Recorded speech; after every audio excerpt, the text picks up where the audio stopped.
Now that we have some basic definitions understood, we want to be able to find probabilities. And there's a couple big ways we're going to do that. The first way is called the empirical method.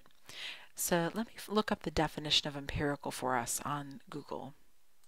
And you can see it says based on or concerned with or verified by observation or experiment rather than theory or pure logic. So here it's talking about empirical evidence is the evidence received by the means of the senses, particularly by observation and documentation of patterns and behavior through experimentation. All right, so that's exactly what we're talking about. Real life repeatable processes, things you can observe with your senses rather than pure logic. And I just highlighted the important words there. So experiment, observation, right? Real life data. That's what empirical probabilities are because that's what empiricism is in the first place. It's kind of the foundations of modern science. All right, so let's use some empirical data. We actually have here the following table showing the number of graduates from Jackson College, where I work, from the spring of 2010 to the winter of 2011 by degree. So these are the people that actually got physical degrees, could walk across the stage with their gowns and caps and so on. So these are their actual numbers. And associate in arts, associate in applied science, and so on. And I want to find the probability. So let's say I'm going to randomly grab one of these students. I want to talk to an alumni or alumnus for a reason. So I want to know the chances they were an associate in arts student from that year or an associate in applied science from that year. To do that, I need to take the frequency of that event, the frequency of associate in arts, and divide it by how many trials there were. So to do that, I need to find what this total is. So let me grab my calculator. I'm going to type up those numbers and add them. And when I do, I get the number 1077. And I see this giant sigma down here. It's kind of a sign that you want to find the total. And that total would be 1077. So then the probability would be 66 divided by 1077, which is a fraction, which is fine, but not super useful for us. I mean, how much is that exactly? This is a time where fractions are not as useful because it doesn't give us a good sense of, was that a lot? Was that a little? So let's find the decimal for that. So 66 divided by 1077, and I get 0.06128. Now I'm just going to continue like that for the rest of the rows. So I'm going to take 511 and divide it by 1077 and so on.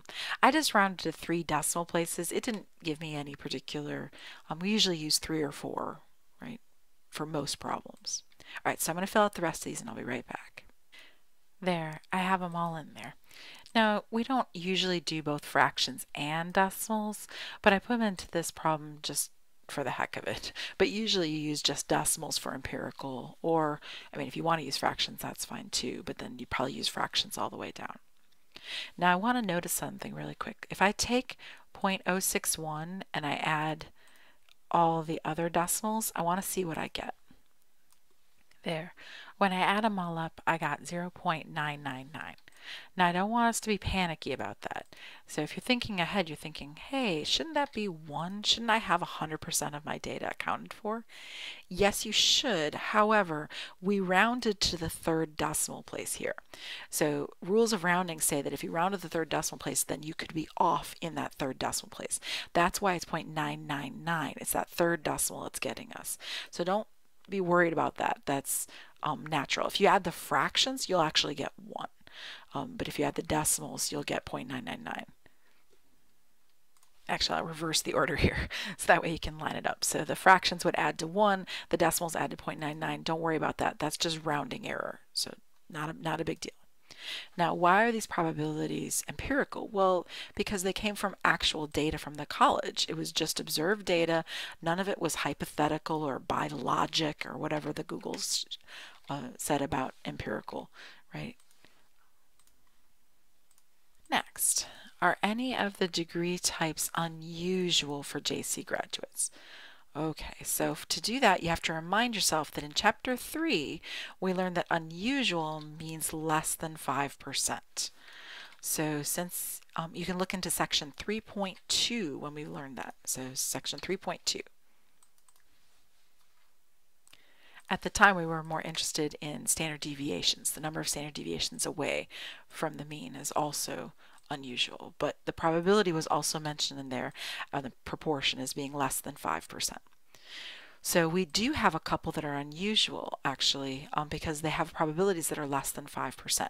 We have this one right here at 0.022, and we have this one right here at 0.048. Those are both unusual because they each have less than 5% probability. So I'll just highlight those two. Okay. There. They're both unusual because they each have a less than 0.05 probability. And I just made a note right here about the rounding error that we saw.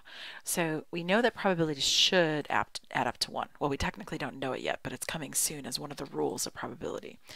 But the decimals did not add up to 1 because of rounding error. In other words, we rounded to the third decimal place, so the number was off from 1 in that third decimal place by 0.001. And for the record, you actually can go either way. Sometimes when you're rounding, you end up with a little bit over what you'd expect. So you could be like 1.001, or you could be a little bit under at 0.999. Neither one of those is a really big concern. So if it's the number of decimal places that you're rounding to, and that's the number where you're off, you're fine. You can just ignore it and just assume that it's a rounding error. Obviously, rounding errors are a little bit more common in empirical data and empirical probabilities like this, where you're working with decimals.